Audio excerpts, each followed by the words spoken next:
తెలంగాణ ప్రజలందరూ ఆ సభ కోసం తెలంగాణ రాష్ట్రం మొత్తం ఆసక్తిగా ఎదురుచూస్తుంది. గౌరవ ముఖ్యమంత్రి గారు దగ్గరకొచ్చిన 2 నెలలు.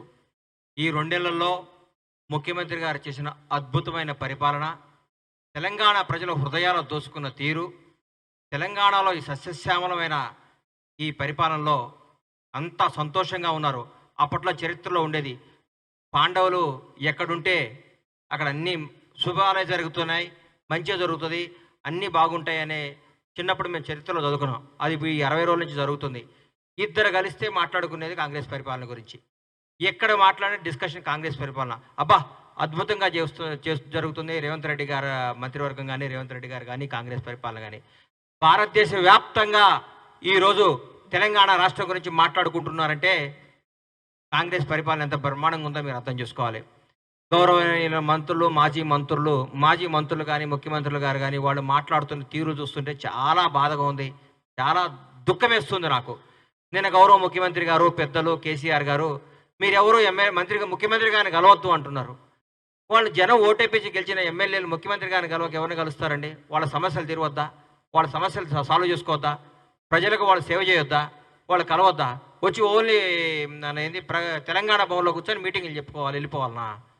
ప్రభుత్వాన్ని తిట్టాలనా? ప్రజాసేవ చేయొద్దండి?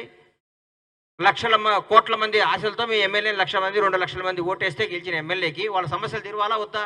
సమస్యలు సాల్వ్ చేయాలి కదా. సమస్యలు సాల్వ్ చేయాలంటే ఎవరు? రాష్ట్రాన్ని పరిపాలిస్తున్న రేవంత్ రెడ్డి గారు, ముఖ్యమంత్రి గారు. గౌరవ ముఖ్యమంత్రి గారిని కలిసి, అయ్యా మా గజ్వేల్లో ఈ సమస్య ఉంది, మా సిద్దిపేటలో ఈ సమస్య ఉంది, మా సిరిసిల్లలో ఈ సమస్య ఉంది, మీకు చేస్తే మమ్మల్ని నమ్మించిన ఓటర్కు న్యాయం చేసినట్టుంటుందని మా అప్లికేషన్ చేసుకోవాలి. ఎవరు చెప్పాలి?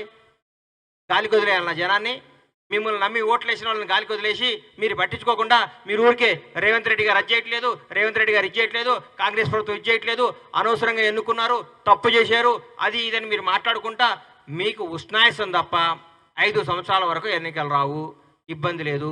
రేపు జరగబోయే పార్లమెంట్ ఎన్నికల్లో కూడా బ్రహ్మాండమైన సీట్లు గెలిచి రాహుల్ గాంధీ గారిని ప్రధాని చేయడానికి మా కాంగ్రెస్ కార్యకర్తలందరూ, తెలంగాణ ప్రజలు సిద్ధంగా ఉన్నారు అంటాడు. ఆయన నిజంగా చిన్నప్పుడు నేను బర్రెగిట్లా గరిచిందో నాకు అర్థం కాదు. ఆయన ఏం పిచ్చి మాటలు, ఒక్కొక్క రోజు ఒక్కొక్క మాటలు మాట్లాడుతారు. ఆయన పోలికనే బర్రె పోలిక అనుకుంటే కూడా ఆయన మాటలు కూడా బర్రె బ్రెయిన్ ఉందా లేదా? నువ్వు పిల్లలు రక్తం తాగి స్కూళ్ళు కట్టి దాచుకొని ఇలా రాజకీయాన్ని కొంటున్నావు. నువ్వు రాజకీయాన్ని కొంటున్నాడు మల్లారెడ్డి గారు. మాట్లాడితే ముఖ్యమంత్రి గారిని ఎట్లా పడితే అట్లా కామెంట్ చేస్తున్నావు. నీ స్థాయి తగ్గట్టు మాట్లాడు మల్లారెడ్డి గారు. డబ్బు ఉంటే సరిపోదు, డబ్బు ఒక్కటే కాదు నీకు కావాల్సింది, డబ్బు ఉందనే కదా నీకు అహంకారం. పిల్లలు రక్తం తల్లిదండ్రులు కష్టపడి చదివించి వాళ్ళు కష్టపడి నీకు పిల్లలకు ఫీజు కడితే ఆ రక్తం దాగి నువ్వు కోట్లు సంపాదించి విర్రవీగి మాట్లాడకు. ముఖ్యమంత్రి గారు అంటే గౌరవి, ఆ పదానికి గౌరవి. రేవంత్ రెడ్డి గారిని ఏకవచనం సంబోధిస్తున్నావు.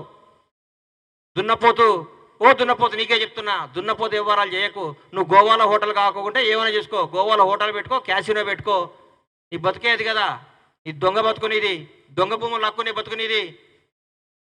ఎందుకు నీ మీద ఎంతోమంది పిల్లల భవిష్యత్తులోనే వాళ్ళని బాగా చదివి నిన్ను నమ్మి పిల్లల్ని జాయిన్ చేస్తున్నారు. వాళ్ళ జీవితాలు అన్యాయం చేయకు. నీ స్వార్థం కోసం పిల్లల్ని అన్యాయం చేయకు. మల్లారెడ్డి ఇన్స్టిట్యూషన్స్ అని పెట్టుకున్నావు, దేవుడు నీకు మంచి పేరు ఇచ్చిండు. నీ మల్లారెడ్డి కాదు, మీ నాన్న మల్లారెడ్డి, మీ తాత మల్లారెడ్డి, ఇంకో మల్లారెడ్డి వచ్చినా ఈరోజు కాంగ్రెస్ ప్రభుత్వాన్ని ఏం చేయలేరు, రేవంత్ రెడ్డి గారిని ముట్టుకోలేరు. మీరు గుర్తుపెట్టుకోండి. దయచేసి చెప్తున్నా, కాంగ్రెస్ ప్రభుత్వం అద్భుతంగా పరిపాలిస్తుంది. ఇంకో 2 గ్యారెంటీలు ఇస్తుంది. రేవంత్ రెడ్డి గారు 20 గంటలు పనిచేస్తున్నాడు. ఈ మధ్యకాలంలో భారతదేశంలో ఏ ముఖ్యమంత్రి పడినంత కష్టం రేవంత్ రెడ్డి గారు పడుతున్నాడు. రోజుకి 20 గంటలు పనిచేస్తున్న ఏకైక ముఖ్యమంత్రి మాకు తెలిసిన ముఖ్యమంత్రి. ఆయన పెట్టిన ఆఫీసర్లే తెలుస్తుంది సార్ ఆయన ఎంత గొప్పోడో. ఆయన ఇవాళ నిర్మించిన ఆఫీసర్లు, మత్సలేని ఆఫీసర్లను పెట్టి తెలంగాణ రాష్ట్రాన్ని నడిపిస్తున్నాడు. ఆయనకు ఇంటెన్షన్ ఉంటే, ఇంకో స్వార్థం ఉంటే ఐఏఎస్లు కాని వాళ్ళని, ఐపీఎస్లు కాని వాళ్ళని మీరు పెట్టినారు కదా, అమయ్ కుమారుల్ని, అట్లాంటి శరత్తుల్ని, అట్లాంటి వాళ్ళని పెట్టి రాష్ట్రం నడిపించేటాడు కాదు. ఆయన నిజాయితీకి మారుపేరు. నేను స్టేట్మెంట్ ఇచ్చిండు, పోలీస్ పనిలో ఏ రాజకీయ ప్రమేయం కానీ ప్రలోభాలు కానీ ఉండవని చెప్పిండు. గజగజలు ఆడిస్తున్నాడు రాష్ట్రాన్ని. ప్రజలందరూ కూడా రేవంత్ రెడ్డి గారిని చూసి ముక్కు మీద వేలేసుకుంటున్నారు. మేము ఇంత అద్భుతంగా ఉంటుందా రేవంత్ రెడ్డి గారి పరిపాలన మాకు తెలియదు అనుకుంటున్నారు. గర్వపడుతున్నాం రేవంత్ రెడ్డి గారి నాయకత్వంలో మేమందరం పనిచేస్తున్నందుకు. కాంగ్రెస్ కార్యకర్తగా గర్వపడుతున్నాం మేము ఈరోజంతా. ఎక్కడ పోతుందండి మీరు? ఎందుకు మాట్లాడుతున్నారు? ఈరోజు చెప్తున్నా, బీఆర్ఎస్ పార్టీ అనేది నిజంగా ఇక లేదు, రాబోదు కూడా. ఎందుకంటే జరగబోయేది కాంగ్రెస్ వర్సెస్ బీజేపీ పోటీ ఉంటుంది. మిమ్మల్ని మర్చిపోయాం, మీ శకం ముగిసిపోయింది. ఎందుకు ఎట్లా పడితే అట్లా మీకేముంది, మీ అహంకారం ఏందా అంటే